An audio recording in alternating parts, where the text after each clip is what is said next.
Hello friends, कैसे हैं आप लोग। आज के इस वीडियो में हम बताने वाले हैं कक्षा 10 भौतिक विज्ञान के वन लीनियर क्वेश्चन को, जो हमने उन्हीं क्वेश्चन को सिलेक्ट किया है जो बार बार एग्जाम में ट्रेंडिंग क्वेश्चन है, यानी ट्रेंडिंग क्वेश्चन को हमने सेलेक्ट किया है। तो ये समझ लीजिए कि आज का जो ये आपका वीडियो लेक्चर होने वाला है, ये इस तरह से हमने इसको मॉडिफाई किया है कि ये मान के चलो कि ये छपने वाले क्वेश्चन है। अगर 20 ऑब्जेक्टिव क्वेश्चन आते हैं, 20 ऑब्जेक्टिव क्वेश्चन में कम से कम 5-6 क्वेश्चन आपको देखने के लिए श्योर मिलेगा इस वीडियो से। और आपको ये भी पता चलेगा इस वीडियो लेक्चर के अंतर्गत कि हमें किस तरीके से स्टडी करना चाहिए, क्योंकि जो हम लोग का एग्जाम बोर्ड है बहुत ही नज़दीक आ चुका है। तो इसमें जो भी 20 क्वेश्चन आपका ऑब्जेक्टिव रहेगा, MCQ क्वेश्चन रहेगा, उनमें से मैक्सिमम क्वेश्चन आपका इसी टाइप का मिलने वाला है। तो चलिए चलते हैं इस टॉपिक की तरफ। बहुत ही हमने अच्छे क्वेश्चन को यहाँ पर सेलेक्ट किया है। तो देखिए, पहला क्वेश्चन आपका स्क्रीन पे क्या दिया है, आपसे बोला है निम्न में से कौन अर्धचालक नहीं है। यहाँ पे आपसे बोला है क्वेश्चन में कौन सा नहीं है। तो पहली कॉन्सेप्ट आपको ये ध्यान देना, देखिए ये सब ट्रेंडिंग क्वेश्चन है। अगर ये डाउट आप क्लियर करते हो तो आपको किसी भी क्वेश्चन में गलत होने का चांसेस खत्म हो जाता है। पहले क्वेश्चन में आपको ये देखना है कि आपका यहाँ पे पॉजिटिव चीजें पूछा है कि नेगेटिव चीजें पूछा है। पॉजिटिव चीजों का मतलब ये है कि अगर यहाँ पे आपका नेगेटिव चीजें पूछा है तो इसमें से जो आपका आंसर होगा वो भी नेगेटिव आंसर होगा। अगर पॉजिटिव क्वेश्चन पूछा है तो जो आंसर होगा वह भी पॉजिटिव क्वेश्चन ही होगा। तो देखिए, क्वेश्चन में आपसे बोला है निम्न में से कौन सा अर्धचालक नहीं है। पहले तो हम बात करेंगे कि ये अर्धचालक होता क्या है। देखिए, अर्धचालक का मतलब होता है वे पदार्थ जिसमें करंट फ्लो करे, मतलब विद्युत धारा प्रवाहित करे, लेकिन इतना भी विद्युत धारा प्रवाहित नहीं करे कि उसके द्वारा हम क्या कर सकते हैं, किसी भी डिवाइस को चला सकते हैं। फॉर एग्जाम्पल, जैसे मान लीजिए हमारे पास कोई हरी लकड़ियां हैं और हरी लकड़ियों की टहनियों को हम लेकर क्या कर सकते हैं कि उससे टेलीविजन चला सकते हैं या कोई भी और वर्क कर सकते हैं, तो नहीं कर सकते। तो उस तरह के जो भी फिनोमेना होंगे, उस तरह के जो भी कंडक्टर होंगे, वो हमारे क्या कहे जाएंगे, अर्धचालक कहे जाएंगे। तो जैसे सिलिकॉन दिया है ऑप्शन, जर्मेनियम, पारा और कोई नहीं। तो जो सिलिकॉन होता है उसमें करंट फ्लो करता है, तो ये तो ऑप्शन आपका सही है। लेकिन ऑप्शन में बोला है नहीं है, तो हमें जो ऑप्शन है वो भी निगेटिव ही चॉइस करना पड़ेगा। दूसरा बोला है जर्मेनियम, जर्मेनियम में भी करंट फ्लो करता है, तो ये भी ऑप्शन नहीं होगा। और यहाँ पे जो पारा होता है, ये पारा में करंट फ्लो नहीं करता है, तो यही वाला ऑप्शन आपका सही होगा। क्योंकि क्वेश्चन में आपका नहीं है, तो जो इसमें करंट फ्लो नहीं करेगा, जिसमें विद्युत धारा प्रवाहित नहीं होगा, वह वाला ऑप्शन आपका सही होगा। तो जो पारा वाला ऑप्शन है वो आपका सही ऑप्शन है। तो यहाँ पे इस तरह से पहले क्वेश्चन का आंसर नंबर 3 हुआ। हम बात करेंगे नेक्स्ट क्वेश्चन का। देखिए, क्वेश्चन नंबर 2 बोला वोल्ट प्रति एम्पियर प्रदर्शित करता है। अब यहाँ पे बात आया है वोल्ट प्रति एम्पियर का। देखिए, वोल्ट प्रति एम्पियर किसको प्रदर्शित करता है, हम ये समझ लेते हैं। तो जो वोल्ट प्रति एम्पियर है, देखिए सबसे पहली बात तो ये है कि जो आपका एम्पियर होता है वो किसका मात्रक है, वह आपका मात्रक होता है धारा का। जो वोल्ट होता है वो किसका मात्रक है, ये मात्रक होता है विभव का। और जो ओम है, यह किसका मात्रक होता है, यह मात्रक होता है प्रतिरोध का। यानी जो आपका ओम है यह मात्रक होता है प्रतिरोध का, और जो वाट है यह मात्रक होता है किसका, शक्ति या सामर्थ्य का। लेकिन क्वेश्चन में आपसे बोला है वोल्ट प्रति एम्पियर। एक फॉर्मूला हम ये जानते हैं, V बराबर होता है IR। यदि हम R को इधर कर दे तो हो जाएगा V बटा के I। जो V है ये आपका मात्रक क्या होगा, वोल्ट होगा, और जो यहाँ पे I है उसका मात्रक क्या होगा, एम्पियर होगा। और हम देख रहे हैं कि क्वेश्चन में यही तो दिया है, यानी क्या दिया है, वोल्ट प्रति एम्पियर। और ये किसको रिप्रेजेंट करता है, धारा को रिप्रेजेंट करता है, यानी यह धारा का मात्रक, प्रतिरोध का मात्रक है। तो इस तरीके से प्रतिरोध का और भी मात्रक होता है ओम। तो इस तरीके से जो क्वेश्चन नंबर 2 का आंसर होगा वह 2 का आपका होगा ऑप्शन नंबर C, यानी ओम। यानी वोल्ट प्रति एम्पियर प्रदर्शित करता है, तो किसको प्रदर्शित करता है, ओम को, यानी किसको, प्रतिरोध को। चलिए नेक्स्ट क्वेश्चन की तरफ हम बढ़ते हैं। बहुत ही ट्रेंडिंग क्वेश्चन को हमने सेलेक्ट किया है मित्रों, दोस्तों। तो इसे जरूर आप अच्छे तरीके से पढ़िएगा और पूरे मन के साथ पढ़िएगा। और उम्मीद करते हैं कि एक बार यदि आप ये क्वेश्चन पढ़ लेते हैं तो ये एग्जाम में जरूर ट्रेंड करेगा, जरूर आएगा और आप ये भूलेंगे भी नहीं। तो देखिए बोला विद्युत प्रतिरोध का मात्रक होता है, सबको पता है विद्युत प्रतिरोध। अभी अभी हमने आपको बताया जो एम्पियर है वो किसका मात्रक है, धारा का। तो ये तो ऑप्शन पहले ही गलत हो गया। नेक्स्ट आपसे बोला है वोल्ट किसका मात्रक है, तो वोल्ट हमारा क्या होता है, विभव होता है। और जो विभव होता है ये भी ऑप्शन आपका गलत हो गया, क्योंकि यहाँ पे क्वेश्चन क्या बोला है, प्रतिरोध। जो लास्ट वाला ऑप्शन है ये आपको शक्ति को प्रदर्शित करता है, लेकिन हमें शक्ति नहीं बताना है बल्कि क्या बताना है, प्रतिरोध। तो ये भी ऑप्शन सही हो गया, गलत हो गया। तो इस तरीके से इसका भी ऑप्शन नंबर क्या हो गया, थर्ड, यानी सी, ऑप्शन नंबर सी। तो प्रतिरोध का मात्रक क्या होगा आपका, ओम होगा। तो इसका ऑप्शन नंबर सी आपका करेक्ट ऑप्शन होगा। नेक्स्ट क्वेश्चन की तरफ चलते हैं। देखिए नेक्स्ट क्वेश्चन आपका दिया हुआ है विद्युत धारा का मात्रक होता है। फिर वही क्वेश्चन आपका है विद्युत धारा। देखिए यहाँ पे आपका वाट दिया है। अभी हमने आपको क्या बताया कि जो वाट है वो किसका मात्रक है, शक्ति का। ये आपका ऑप्शन गलत है। जो वोल्ट है ये किसका मात्रक है, विभव का। ये भी ऑप्शन आपका गलत है। जो ओम है ये किसका मात्रक है, आपका प्रतिरोध का। तो इस तरीके से ये भी ऑप्शन आपका गलत है। जो एम्पियर होता है ये किसका मात्रक होता है, धारा का। तो ये वाला ऑप्शन आपका सही है, क्योंकि क्वेश्चन आपसे बोला था कि विद्युत धारा का मात्रक क्या होगा। तो विद्युत धारा का मात्रक आपका होगा एम्पियर। नेक्स्ट क्वेश्चन की तरफ चलते हैं। अब देखिए यहाँ पे आपका श्रेणी और समांतर क्रम के क्वेश्चन आना स्टार्ट हो गया है। बोला है 1, 2 और 3 ओम के तीन प्रतिरोध श्रेणी क्रम में समतुल्य जुड़े हैं, तो उसका समतुल्य प्रतिरोध हमें ज्ञात करना है। देखिए श्रेणी का मतलब इस तरीके से, श्रेणी का मतलब हम कर सकते हैं श्रृंखला।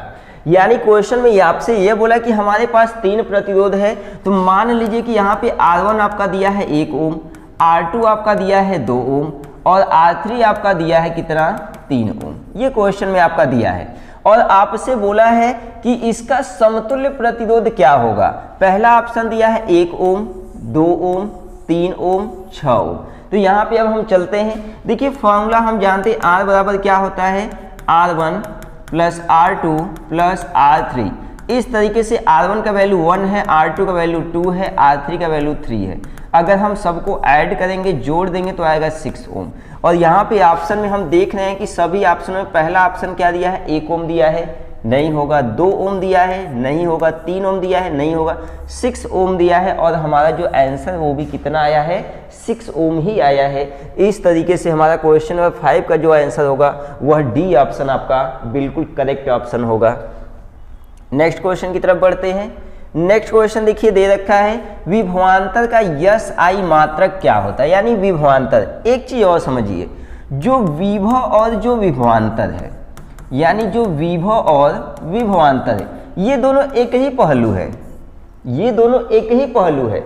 विभव में क्या होता है कि हम अनंत बिंदु से आवेश को किसी विद्युत क्षेत्र के अंदर ले जाते हैं, और विभवांतर में क्या होता है, विद्युत क्षेत्र के अंदर ही हम आवेश को एक बिंदु से दूसरे बिंदु तक लेकर जाते हैं।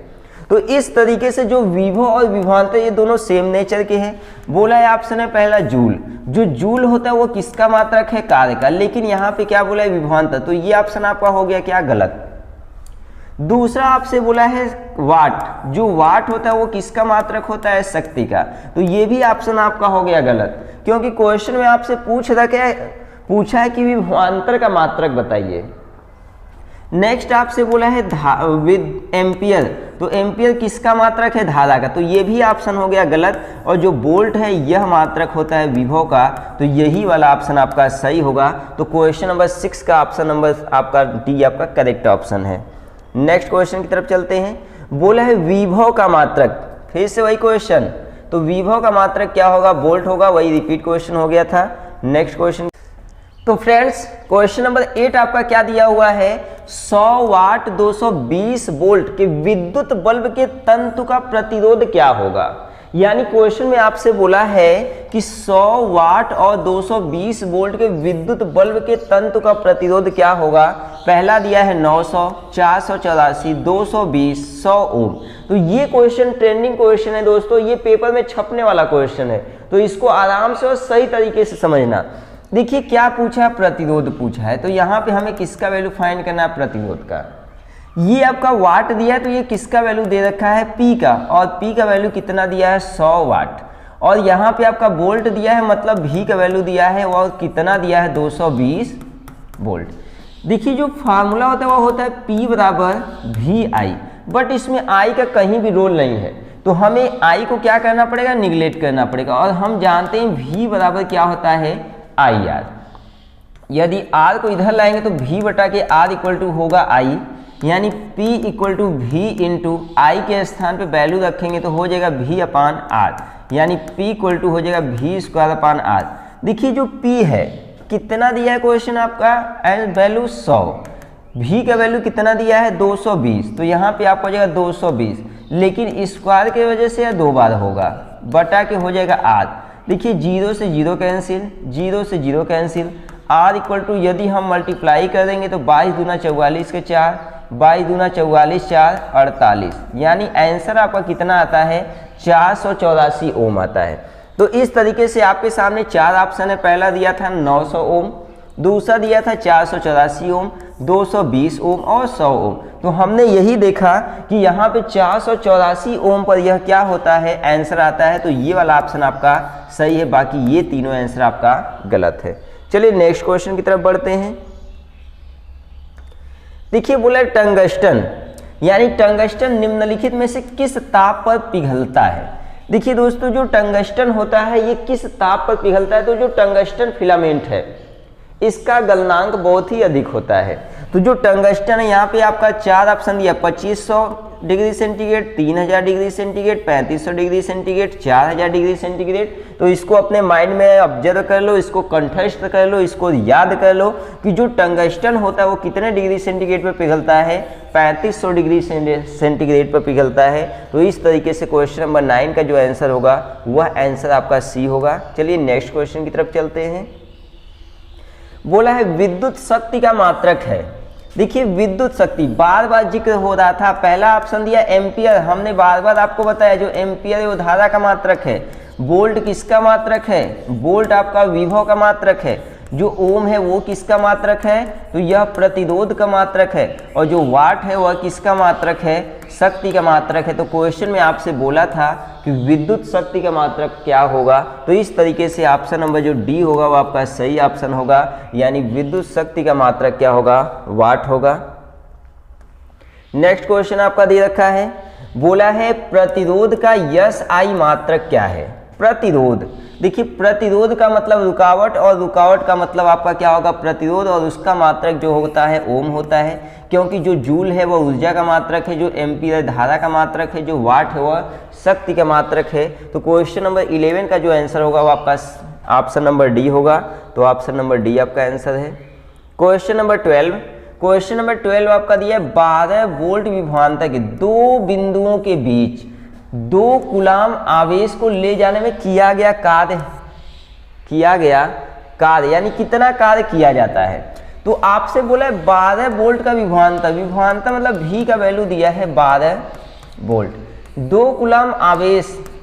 तो फ्रेंड्स यहाँ पे आवेश को हम किससे लिखते हैं, Q से, तो Q का वैल्यू दे रखा है कितना, 2 कूलाम। कार्य पूछा है, तो फ्रेंड्स यहाँ पे हम जानते हैं V इक्वल टू क्या होता है, W अपान Q होता है। V का वैल्यू कितना दे रखा है, 12, W अपान Q का वैल्यू कितना दे रखा है, 2। क्रॉस मल्टीप्लिकेशन करते हैं तो कितना आएगा आपका 24, और इसका मात्रक क्या होगा, जूल होगा। तो यहाँ पे हमने यह देखा कि जो W का वैल्यू आएगा वह 24 आएगा। पहला ऑप्शन 6 जूल नहीं होगा, 14 जूल नहीं होगा, 10 जूल नहीं होगा, 24 ये वाला ऑप्शन आपका करेक्ट ऑप्शन है। नेक्स्ट क्वेश्चन की तरफ चलते हैं। बोला सेल के विद्युत वाहक बल का मात्रक होगा। ध्यान देना दोस्तों, सेल के विद्युत वाहक बल का मात्रक होगा। देखिए जहां पे विद्युत वाहक बल आए, या तो विभव आए या तो फिर विभवांतर आए, तीनों का मतलब सेम सेम है। पहले तो ये को आपको माइंड में बैठा ही लेना है, ये आपको याद कर लेना है कि जहां पर भी विद्युत वाहक बल दे दे, या तो विभव दे दे, या तो विभवांतर दे दे, तीनों एक ही पहलू है। बट डिफरेंस क्या है, जहां पे परिपथ का जिक्र होगा वहां पे हम विभव और विभवांतर का जिक्र करेंगे, और जहां पे सेल का जिक्र होगा यानी बैटरी का जिक्र होगा वहां पे विद्युत वाहक बल का जिक्र करेंगे। तो यहाँ पे आपका जो वोल्ट है वो वाला ऑप्शन आपका सही है, क्योंकि जो ओम है ये प्रतिरोध का मात्रक है, जो एम्पियर है वो धारा का मात्रक है, जो कूलाम है वह आवेश का मात्रक है। तो यहाँ पे ऑप्शन नंबर सेकंड आपका सही ऑप्शन होगा। नेक्स्ट क्वेश्चन देखो क्या दिया है, आपसे बोला है एक ए मीटर के स्केल पर 0 तथा 2 एम्पियर के बीच 20 विभाग है। देखो अब मेरी बात को ध्यान से समझना दोस्तों, यहाँ पे मान लो ये क्या है 0 है और ये क्या है आपका 2 एम्पियर है, और आपसे बोला है कि 0 और 2 एम्पियर के बीच कितने टुकड़े किए गए हैं, 20 टुकड़े किए गए। तो यहाँ पर 1 2 3 4 5 6 7 8 9 10 डॉट डॉट डॉट कितना टुकड़ा किया गया है, 20 टुकड़ा किया गया है।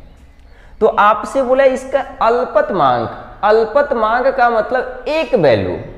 अब देखो एक वैल्यू यहाँ पे होगा तो टोटल यहाँ से यहाँ तक कितना है 2 है, टोटल कितना किया गया टुकड़ा, 20 टुकड़ा किया गया है। 2 से 2 कैंसिल हो गया, आएगा आएगा यहाँ पर आपका 1 यहाँ पे आपका 0.1।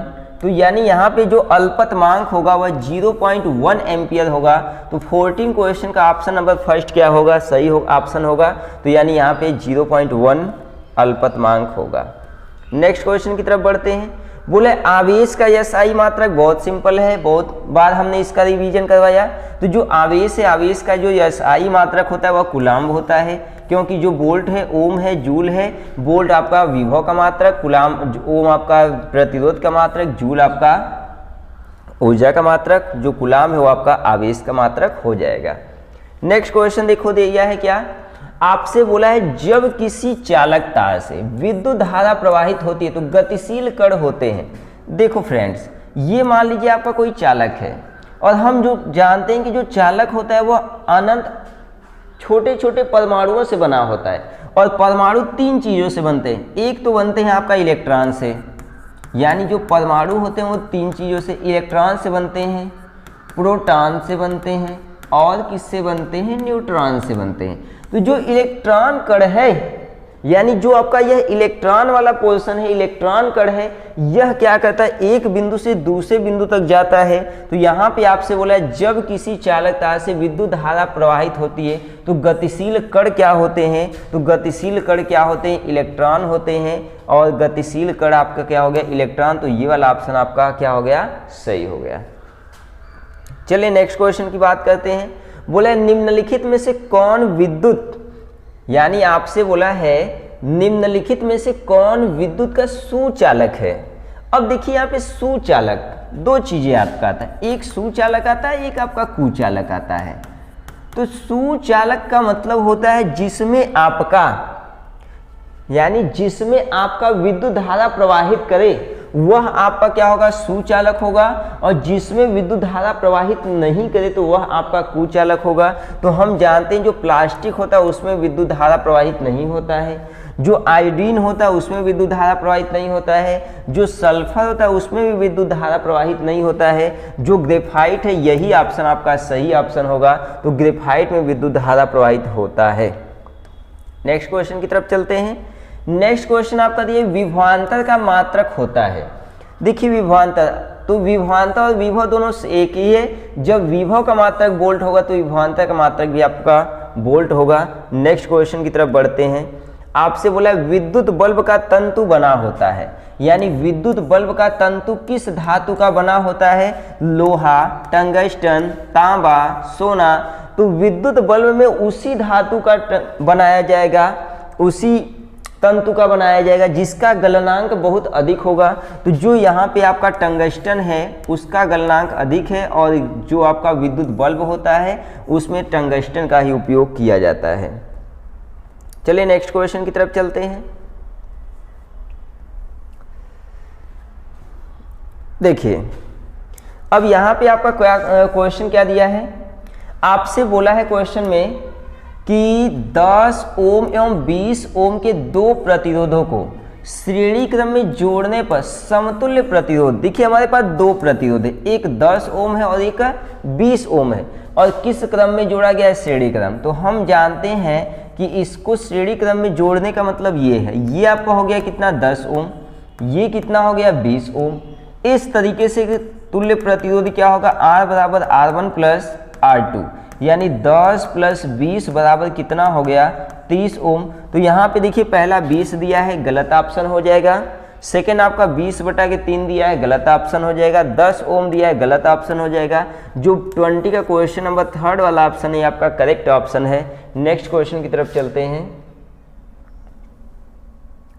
क्वेश्चन नंबर 21 बोला किसी बल्ब से 220 वोल्ट पर 2 एम्पियर की धारा प्रवाहित होती है, यानी कोई बल्ब है और 220 वोल्ट पर 2 एम्पियर की धारा प्रवाहित करते हैं, फिलामेंट का प्रतिरोध होगा। देखिए 220 वोल्ट, वोल्ट का मतलब क्या दिया है? विभव। विभव को हम किससे दिखाएंगे? V से। तो V का वैल्यू कितना दे रखा है? 220 वोल्ट दे रखा है। उसके बाद आपका क्या बोला है? 2 एम्पियर की धारा, यानी धारा बोला है तो धारा को हम किससे लिखेंगे? I से। I का वैल्यू कितना दिया है? 2 एम्पियर दिया। फिलामेंट का प्रतिरोध R का मान यहाँ पर पूछा है। हम जानते हैं फॉर्मूला V बराबर क्या होता है? IR। V का वैल्यू कितना हो गया? 220 हो गया।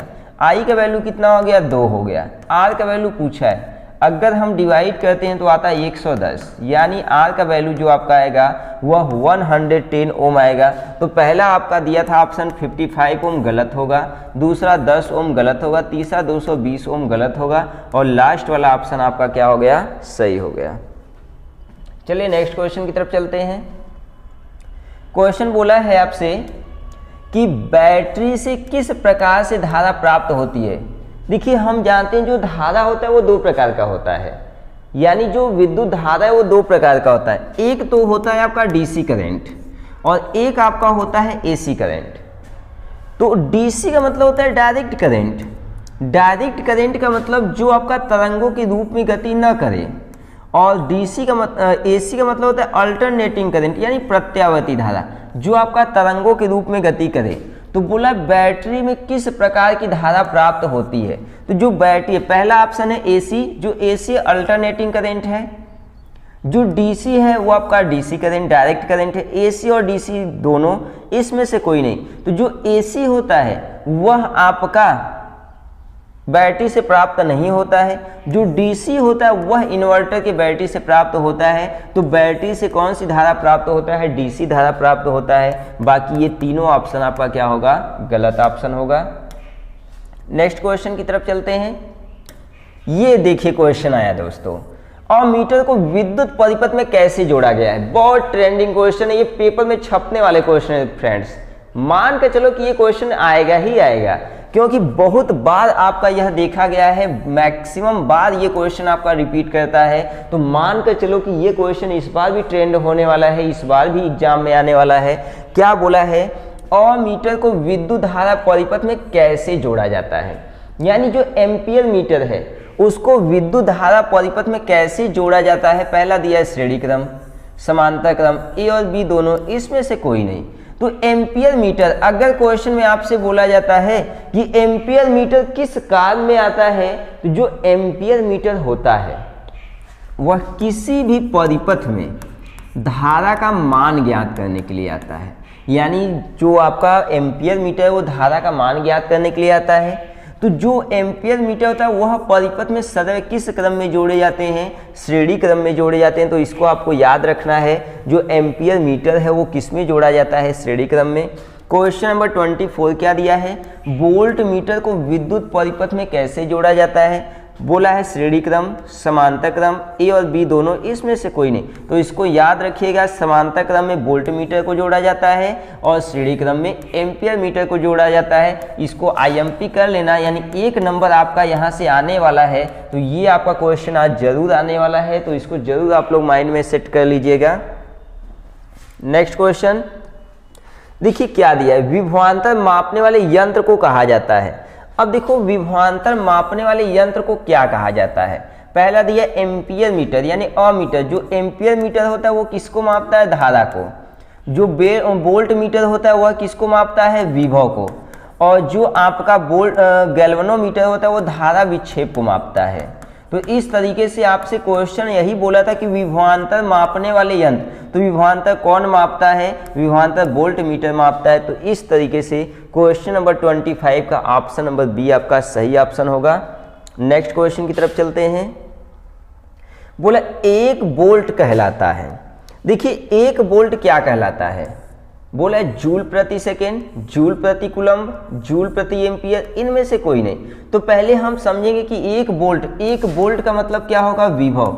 विभव को हम किससे लिखते हैं, V से, और V बराबर क्या होता है, कार्य बटे आवेश, यानी किया गया कार्य बटे आवेश। तो V बराबर होगा W/Q, जो W इसका मात्रक क्या होगा, जूल होगा, जो Q है उसका मात्रक क्या होगा, कूलम्ब होगा, यानी कूलाम होगा।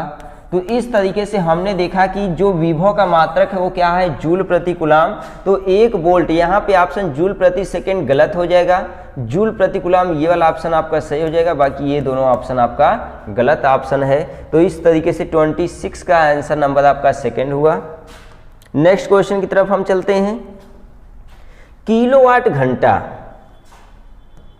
थोड़ा सा उलझाने वाला क्वेश्चन है फ्रेंड्स, इसको ध्यान दीजिएगा। किलोवाट घंटा, अगर क्वेश्चन में आपसे केवल कहता है किलोवाट, यानी अगर क्वेश्चन में केवल आपसे कहता है किलोवाट, तो वहां पे वह किसका मात्रक होगा, किसको प्रदर्शित करेगा, शक्ति को प्रदर्शित करेगा। अगर किसी भी स्थान पर वाट के साथ क्या जोड़ दिया जाए, समय जोड़ दिया जाए, यानी वाट के साथ किसको जोड़ दिया जाए, समय को जोड़ दिया जाए, तो वह किसको बताने लगेगा, वह आपको बताने लगेगा ऊर्जा को। तो यहाँ पे आपसे बोला किलोवाट आवर, यानी आवर मतलब समय जुड़ गया है, तो यह किसका मात्रक होगा, ऊर्जा का। तो इस तरीके से किलोवाट आवर किसका मात्रक हो गया, विद्युत ऊर्जा का। यानी ऑप्शन नंबर फर्स्ट भी गलत होगा, सेकेंड भी गलत होगा, और लास्ट वाला ऑप्शन भी गलत होगा। तो ये आपको कंफ्यूज नहीं होना है कि वाट दे दिया है तो इसमें हमेशा आपका शक्ति का ही मात्रक होगा, ऐसा कतई नहीं है फ्रेंड्स। ये भी हमें देखना है कि उसमें समय है कि नहीं है। नेक्स्ट क्वेश्चन की तरफ चलते हैं। नेक्स्ट क्वेश्चन आपसे बोला है कि विद्युत हीटर की कुंडली में किसका प्रयोग किया जाता है। अब देखिए जो विद्युत हीटर होता है जिसका यूज घरों में लोग भोजन बनाने के लिए, रूम को हीट करने के लिए करते हैं, तो उसमें किसका यूज किया जाता है। पहला बोला है नाइक्रोम, टंगस्टन, तांबा, जस्ता। देखिए जस्ता तो ऑप्शन नहीं होगा, तांबा भी नहीं होगा, टंगस्टन जरूर हो सकता था, लेकिन जो टंगस्टन होता है वो प्रतिरोध पाकर जलना स्टार्ट कर देता है, प्रकाश निकालना प्रारंभ कर देता है, तो ये भी ऑप्शन नहीं होगा, यानी ऑप्शन नंबर फर्स्ट आपका सही ऑप्शन होगा। तो विद्युत हीटर में किसका उपयोग किया जाता है, नाइक्रोम का यूज किया जाता है। सुपर फास्ट वीडियो में फ्रेंड्स हम लोग सुपर फास्ट तरीके से रिवीजन करेंगे। बोला विद्युत चुंबक बनाए जाते हैं। अब यहाँ पे आपसे बोला विद्युत चुंबक बनाए जाते हैं इस्पात से, चांदी से, पीतल से, नरम लोहे के टुकड़े से। तो देखिए जो आपका विद्युत चुंबक बनाए जाते हैं वो नरम लोहे के टुकड़े से बनाए जाते हैं। तो इस तरीके से वो 29 का ऑप्शन नंबर डी आपका सही ऑप्शन है, यानी विद्युत चुंबक बनाए जाते हैं तो किससे बनाए जाते हैं, वह बनाए जाते हैं नरम लोहे से बनाए जाते हैं। चलिए हम नेक्स्ट क्वेश्चन की तरफ चलते हैं। बोला है आपसे कि विद्युत धारा उत्पन्न करने की युक्ति। देखिए उत्पन्न करने का मतलब जनित्र करना होता है, पैदा करना होता है। बोला है जनित्र से, मोटर से, एमीटर से, गैल्वेनोमीटर से। तो फ्रेंड्स यहाँ पे आपको देखना है कि विद्युत धारा किससे बनता है। गैल्वेनोमीटर मापने का काम करता है, न कि बनाने का काम करता है, गलत ऑप्शन होगा। एम्पियर मीटर भी आपका मापने का काम करता है, गलत ऑप्शन होगा। जो मोटर होता है वो धारा पाकर चलने का काम करता है, ये भी गलत ऑप्शन होगा। और जो जनित्र होता है उसके द्वारा धारा को प्रवाहित किया जाता है, तो ये ऑप्शन आपका सही ऑप्शन होगा। तो इस तरीके से क्वेश्चन नंबर 30 का ऑप्शन नंबर फर्स्ट होगा, यानी विद्युत धारा किसके द्वारा उत्पन्न किया जाता है, विद्युत जनित्र के द्वारा उत्पन्न किया जाता है। तो दोस्तों आज के लिए बस इतना ही। बाकी इस चैप्टर में हम टोटल 200 MCQ लेकर आएंगे, यानी सभी चैप्टरों का हम 200 MCQ क्वेश्चन करवाएंगे और कंटिन्यू आप लोगों का बहुत सारा सैंपल पेपर भी रिवीजन करवाएंगे। और हर एक सब्जेक्ट का। यानी अब तक जिन बच्चों ने भी जरा सी भी तैयारी नहीं की है वो पूरे के पूरे कॉन्सेप्ट को एक यहाँ से नई दिशा दे सकते हैं, नए तरीके से पढ़ाई को स्टार्ट कर सकते हैं। 1 by 1 topic by topic, model paper से लेकर, सैंपल पेपर से लेकर, न्यूमेरिकल से लेकर, थ्योरी से लेकर, डिफिनीशन से लेकर सब कुछ क्लियर करेंगे। और डेली जो वीडियो का नोटिफिकेशन पाने के लिए और डेली लाइव क्लास देखने के लिए इस चैनल को जरूर सब्सक्राइब करें और बेल आइकन को जरूर दबाएं, ताकि हमारी जो नेक्स्ट वीडियो हो आप लोगों को सबसे पहले पहुंचे। मेरा लक्ष्य ही है कि आप लोग कितना अच्छा से अच्छा नॉलेज लेते हैं और कितना अच्छे तरीके से एग्जाम में पास होते हैं। Thank you so much.